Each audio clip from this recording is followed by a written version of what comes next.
네, 안녕하세요. 인생은 협상이다. 미녀 개그우먼 장윤입니다. 네, 오늘도 협상 전문가 황세훈 교수님 모셨습니다. 안녕하세요. 네, 안녕하세요. 아직도 적응이 안 되시나 적응이 봐요. 될 만도 한데 우리가 이렇게 오래 걸린 사람은 아닌데 참, 왜 이렇게 적응이 안 되지? 예. 미녀 개그우먼이니까 예. 네. 좀 네. 웃음이 나는 게 사실 지금 저희가 이제 녹음을 하고 있지만 이게 방송에 나갈지 아직도 확실하지가 않아요. 네. 그렇죠. 본방 편성에 기약이 없죠. 그렇죠. 예. 지금 이제 저희가 지난주에 대책 회의를 했죠. 대책했죠. 네. 예. 제가 못하겠다고. 너무 어렵다 내용이. 예. 설명도 난 참 재미가 없고 내 생활이랑 무슨 관련이 있느냐. 예. 혼자 하시라고 했는데 그렇게 제 바지가랑이를 붙잡고 저는 같이 해야 바지가랑이 된다고. 붙잡은 적이 없고요. 네. 우리 미녀 개그우먼의 치맛자락은 붙잡은 적이 있어요. 왜 혼자는 안 하신다는 거예요 도대체? 이거를 무슨 맛으로 이걸 혼자 합니까? 이게 가뜩이나 재미없는 내용으로 더 재미없게 또 없어지게. 경찰 출신이니까 네. 이제 그것이 하고 싶다 같은데 나 뭐 경찰청 사람들 같은 거 보면 혼자 잘하시잖아요. 글쎄 그런 데서 제의 들어온 게 아직 없고요. 네. 나중에 들어오면 이제 생각해봐야 되겠지만 네. 그런 애들은 너무 무거운 것 같더라고. 막 음산하고 무겁고 그래서 그런 것보다는 좀 밝은 게 낫지 않을까요? 네. 지금 밝다고 생각하시는 거죠, 저희 방송이? 아니 저가 밝은 게 아니고 우리 네. 미녀 개그우먼 윤희 씨가 있으니까. 예. 제가 이제 스튜디오는 밝잖아요. 지금. 그렇죠. 저희가 한 대여섯 번 정도 녹음을 했는데 음. 사실 좀 어려워요. 인생은 그러세요? 협상이다라는 게 와닿지가 않아요. 왜 인생이 협상일까?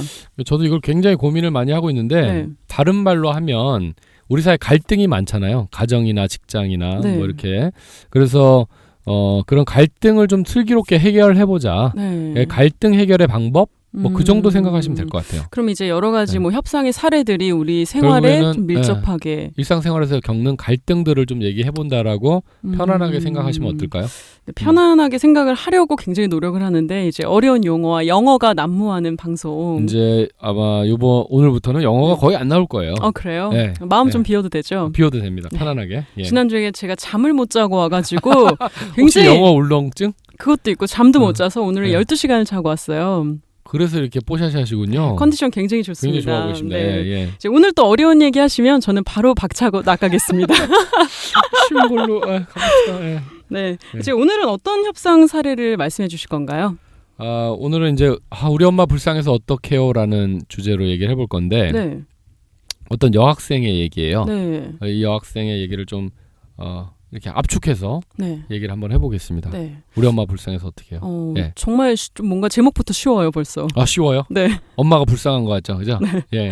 윤희 씨 엄마는 불쌍하시진 않으시죠? 저희 엄마 지금 일본 여행 중이에요. 굉장히 행복하세요 지금. 행복하시구나. 네. 좋겠네요. 예. 축하드립니다. 방금 전화가 왔어요. 도착했다고 한국에. 그러세요? 네. 네. 선물 좀 잘 사오셨나? 그러니까요. 예. 이게 어떤 내용이죠? 이제 미진이라는 학생이 있었는데 가명입니다. 네. 가명.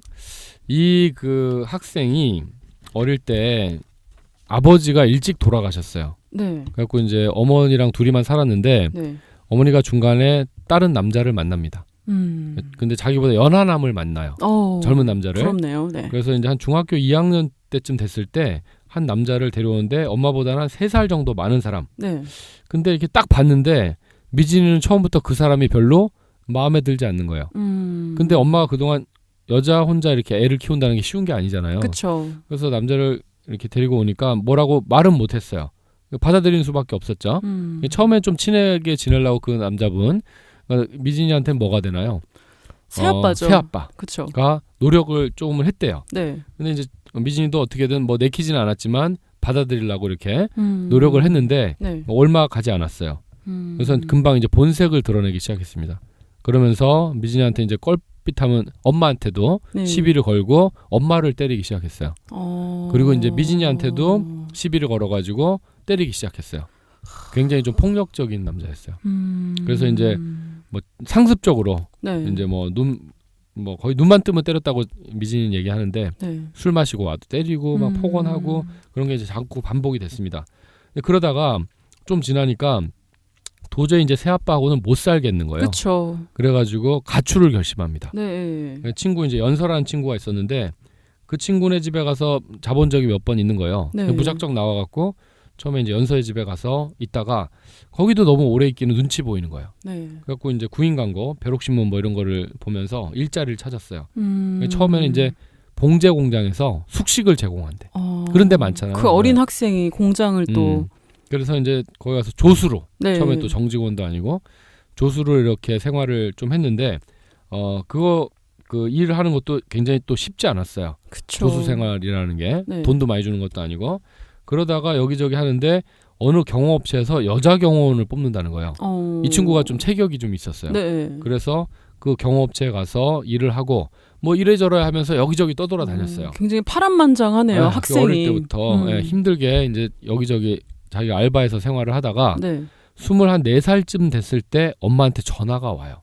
네. 그동안 이제 거의 집하고 연락을 끊고 살았었는데 엄마가 전화가 와서 엄마가 얼마 전에 건강검진을 했는데 유방암에 걸렸다는 거예요. 유방암에. 그래가지고 그냥 심장이 철썩하고 그냥 내려앉았어요. 그쵸. 그래서 엄마 가뜩이나 고생하고 힘들었는데 큰 병에 걸렸다고 하니까 어떻게 해요? 가뜩이나 남편 복도 없는데 이런 큰 병도 걸리고. 네. 그래서 이제 좀 고민하다가 집에 엄마 들어가야죠. 와야죠. 네. 어떻게 해요? 너무 불쌍하니까 병간호를 하기 위해서 집으로 돌아왔어요. 네. 이제 가니까 또 새아빠가 있잖아요. 네. 처음엔 좀 계면적인 얼굴로 맞이를 했는데 좀 이제 엄마를 간호하고 있으니까 또 이제 옛날 그 버릇이 나오는 거예요. 술 먹으면 때리기 가서 시작한 때리고, 거죠. 학대하고. 근데 그동안 나아진 게 아니고 더 심해져서 할머니가 왔어요. 엄마를 네. 간호하려고. 할머니도 때리는 거야. 그래갖고 할머니를 막 하다 안 돼갖고 조치원으로 피신시키고 네. 뭐 그렇게 하고 그랬는데 도저히 남자 힘을 당하기가 어려운 거예요.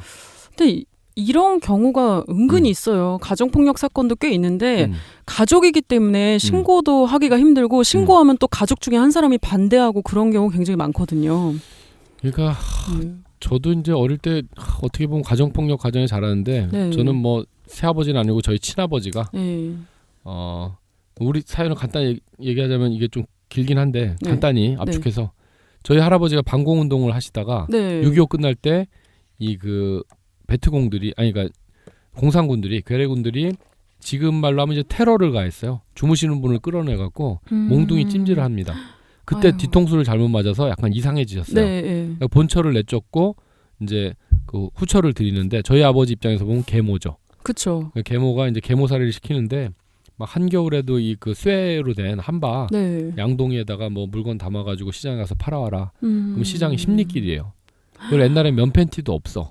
그러면 이제 막 그런 그 삼배로 된 팬티를 입고 걸어가면 그 다 쓸려갖고 막 피가 났대요. 그렇게 이제 학교도 안 보내고 네. 계모살이를 하다가 군생활을 강원도 포병부대에서 하셨는데 그 제대할 때쯤 됐을 때 월남전이 터져요. 그래서 월남전에 자원 입대를 합니다. 네. 그 맹호 일진으로 갈 때 처음에 3,000명인가 징집을 했는데 네. 그중에 자원 입대자 우리 아버지 1명. 어. 왜? 내가 집으로 집에 돌아가면 돌아가는 그 게 너무 계모하고 끔찍한 거죠. 아버지하고 그 생활을 할 게 끔찍하니까 네. 죽고 싶은데 혼자 죽을 용기는 없고 마침 전쟁이 터졌으니까 거기 가면 총 맞아 죽을 수 있겠지. 그런 생각으로 자원 입대하셨다는 거예요. 네. 그래서 입대를 신청해놓고 고향에 가가지고 아버지한테 무릎 꿇고 할아버지한테 이제 무릎 꿇고 그동안 서운했던 거를 하나씩 다 얘기하시는 거예요. 마지막이라고 우리 엄마 내쫓은 생각하고 거. 이제 예. 그렇죠. 우리 엄마 내쫓은 거, 나 계모살이 시킨 거, 공부도 안 시킨 거 한마디 할 때마다 주먹이 날라왔대요. 아구창 얻어맞고 떨어져서 또 일어나서 한마디 하고 총 10대를 맞도록 네. 그동안 맺혔던 얘기를 다 하고 아버지 이제 잘 사시라고 저는 월남에 가서 죽겠다고 네. 그리고 나오셨어요. 네. 이제 월남전에 딱 가셨는데 병으로 이제 병장으로 제대하니까 거기 가니까 하사를 달아주더래요. 하사. 네. 근데 첫 전투 때 육사 나온 소위가 총 맞아 죽은 거예요. 네. 전투하다가. 네. 그래서 우리 아버지가 소대장이 됩니다. 근데 저희 어머니는 팔남매인데 네. 그 오빠한테 징집영장이 나왔는데 지금으로 얘기하면 이제 병역 기피를 해. 도망을 갑니다. 네. 그때는 이제 월남에 가면 다 죽는다 그래갖고 그 우리 어머니 생각에 어린 아가씨 마음에 미안한 거야. 네. 다른 젊은이들은 국가를 위해서 싸우고 있는데 우리 오빠는 뭔가. 그래서 자발적으로 위문 편지를 씁니다. 위문 편지. 네. 국군 장교. 초등학교 때 써보셨죠? 네, 많이 썼었죠. 근데 우리 그 어머니는 누가 시키지도 않았는데 본인이 미안해서 씁니다. 네. 사람이 너무 착해도 안 되는데 그 편지가 갔는데 마침 우리 아버지 소대에 배달이 돼요. 네. 근데 이제 소대장이니까 우리 네. 아버지가 육사남 소위는 죽었고 여기 딱 보면 초등학생 글씨하고 아가씨 글씨가 표시가 나잖아요. 표시가 나죠. 초등학생 글씨는 따고도 주고 네. 아가씨 글씨는 자기가 딱 해서 펜팔을 합니다. 아니, 그 와중에 거기 월남전 가가지고 펜팔을 해요. 대단하네요. 못나기 있어. 근데 나중에 이제 월남전 끝나고 우리 아버지가 죽으려고 가셨는데 총알구멍 하나 없이 살아 돌아오셔. 이순신 장군이 사즉생이요 생즉사라고 죽으려고 하면 살 것이요 살려고 하면 죽을 것이다. 죽으려고 각오를 했더니 살아 돌아오셨어. 머리카락 끝 하나 안 다치고 멀쩡하게. 근데 그래서 어머니 만나서 결혼하시는데 그래서 나온 게 저예요. 그런 인연으로 또 근데 아버지가 그냥 총알구멍만 없이 돌아오셨지 뭔가를 배우셨는데 그게 뭐냐면 술버릇이야. 술만 먹었다면 그 월남에서 이번 전투에서 내가 살아남았지만 다음 전투에 산다는 기약이 없잖아요. 그렇죠. 스트레스가 고장이. 굉장히 크죠. 그러니까 술 진탕 먹고 다 때려 부셔도 아무도 뭐라고 안 해. 오히려 그런 걸 좀 조장하는 악과깡을 키운다고. 아이고. 그래서 그 버릇을 배우셔서 술만 먹었다면 다 때려 부시고 다 찔러 죽인다고 그렇게 하셨는데 그래서 저는 뭣도 모르고 그 아버지의 어떤 폭력 하에 컸어요. 가정 폭력 가정에서 큰 거죠. 엄청나게 어려운 일도 많고 뭐 한 번은 다 죽인다고 막 칼 들고 쫓아오기도 하고 별의별 일이 있었는데 그런데 어떻게 또 잘 커가지고 경찰이 될 생각을 하셨어요?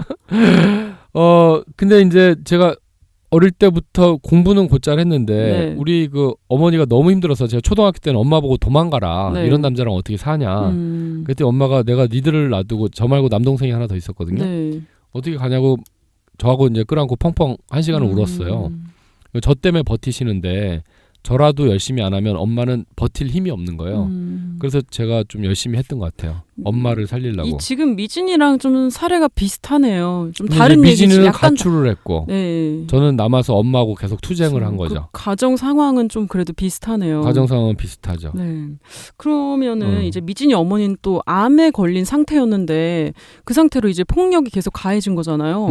그래서 이제 어떻게 됐죠? 할머니는 피신을 하시고. 피신시키고 그 어머니는 그 초창기에 발견이 됐기 때문에 병원에서 항암 치료하면서 좋아지셨는데 사실 또 뒷얘기가 또 있어요. 이 미진이가 그 어머니도 그렇고 좀 신기가 있어요. 그래서 어머니를 치료하고 나서 신병이 온 거예요. 어릴 때 미진이하고 엄마하고 나갔는데 손잡고 미진이가 지나가는 사람 보고 엄마 저 아저씨 좀 이따 죽을 것 같아 얘기를 한 거예요. 죽을 것 같아. 그런 얘기 하지 마 그랬는데 좀 이따 차가 와서 쳤대 그 사람을. 엄마가 놀래가지고 내림굿을 합니다. 눌림굿. 그래서 이제 그런 신기가 발현되지 못하게 눌림굿을 해놔. 어린애인데. 그런데 얘가 나중에 이제 엄마를 만나고 이렇게 와서 24살 때 집으로 돌아오고 나서 이게 발현이 돼요.